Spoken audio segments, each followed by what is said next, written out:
अस्सलामुअलैकुम। मिशन वडी news network में भली कार ख़बरों सां शेयर कंदा हलूं।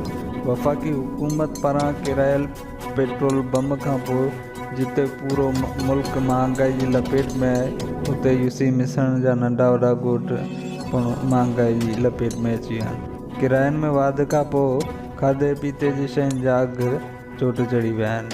बेदरियो ग़रीब मज़दूर हारी तबिको सख़्तु परेशानियुनि खे मुंहुं ॾेई रहियो आहे। वधीक शहरनि जो छा चवणु आहे, अचो त उन्हनि सां ॻाल्हि ॿोल करियो। अदा योजना हुकूमत अॻिते पोइ त थी असां त वरी साॻियूं वियल आहे। उन खां पोइ ॿी ॻाल्हि, अटो महांगो, खंडु महांगी, चांहि महांगी, पती महांगी। हिन खां चाचा इमरान ख़ान सही हो, अबो मोह अधी जाई असीं ओतिरा ओतिरा साॻी ॻाल्हि आहे। ऐं महांगाई ख़तमु थियण असीं मुतालबो था करियूं।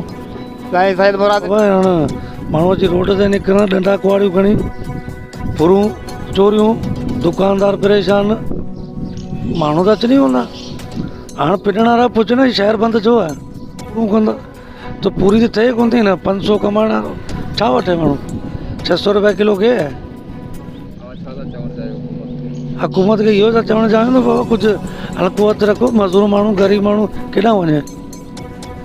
दुकानदार त ख़ैर महांगाई शंगाई पूरी करे वेंदो, ग़रीब माण्हू केॾां। असां हुकूमत सां इहा अपील था करियूं त पेट्रोल सस्तो कयो वञे।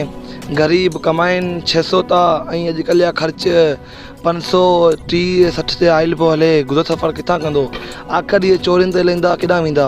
हाणे ग़रीब माण्हू केॾां वेंदो, ॿुधा भला। किथे ॿाहिरि कमाइण वेंदो, उते पेट्रोल जे करे माण्हू मरे थो, बुख जे करे मरे थो। पेट्रोल तव्हां ॾिसो 84 रुपए लीटर हले पियो।